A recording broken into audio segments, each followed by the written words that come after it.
A 100-year flood sounds like a flood that would happen every 100 years. It's also referred to as the 1% flood, which is probably just as confusing. If you pick up a die, give it a shake and a roll, what are your chances of rolling a 6? You have a 1 in 6 chance. Now repeat the process. What are your chances of rolling a 6? It's still 1 in 6.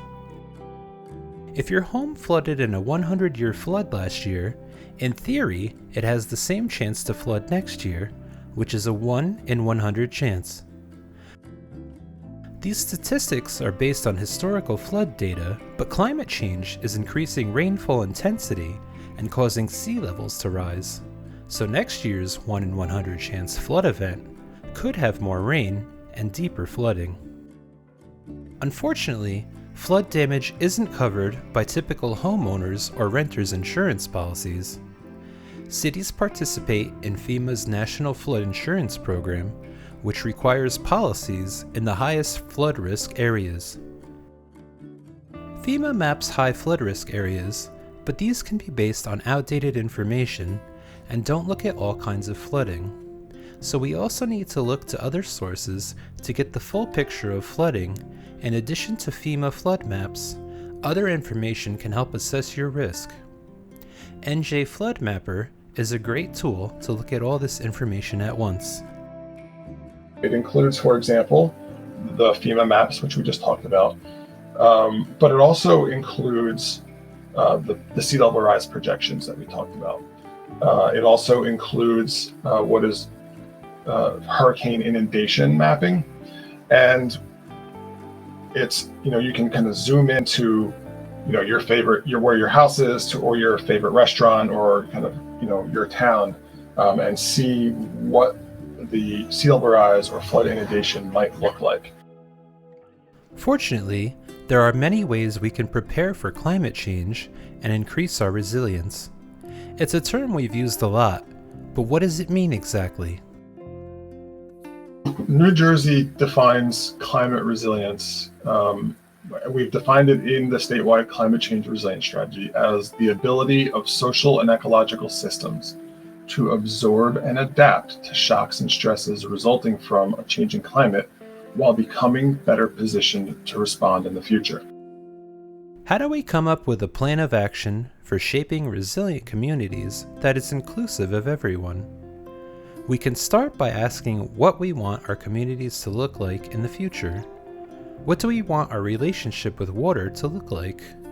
What types of community spaces do we want to see? Planners often call this community vision. We then study our surroundings and look at where people live and work, and focus on the areas with the highest current and future flood risks. When we're looking at flood risk, the first thing that we really want to know is the frequency of how strong the events are, where they're occurring, and who's being affected. That's really the first question. The second question is there a pattern here? When we see flood events occur, well, what areas of our city constantly flood, and can we plan for that? We can come up with solutions or projects and actions to increase resilience based on best practices and experience from community members and leaders, combined with some innovation. There's 5 types of solutions that we are evaluating through the Resilient New Jersey project that could be used for building a resilient community.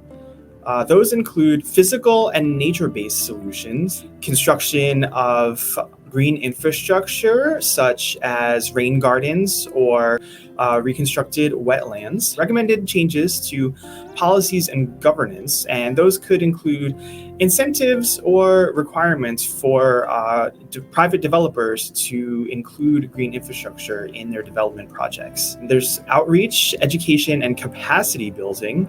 An example of that would be a Flood Management 101 campaign. There's also service and program development. An example of that would be a resilience hub. This is a concept that we're looking at through the Resilient New Jersey project, which would be sort of a centralized community center where resources and information would be available. The fifth is emergency preparedness and response, which means the way that our local officials prepare for and react during storms. Some strategies make more sense to address flooding in certain areas. In our densely built-up region, we need to look for ways to adapt what's already here. By retrofitting our homes and buildings, elevating important utilities and systems, and increasing resilience of our transportation, we can also create more places for water to go with stormwater storage beneath parks. The actions can also have other benefits, like creating green or recreational space. A plan is only useful if there are clear ways for recommendations to be implemented. Resilience planners work to identify sources of funding to advance capital projects, to collaborate with leaders who can organize programs and outreach, and to outline timing of when things need to get done. You can help build the future that you want to see by voicing what is most important to you. Express support for projects that you care about that increase resilience, and talk to your neighbors about why they matter. Visit the Resilient Northeastern New Jersey project website to learn more about flood risk and the program's goals.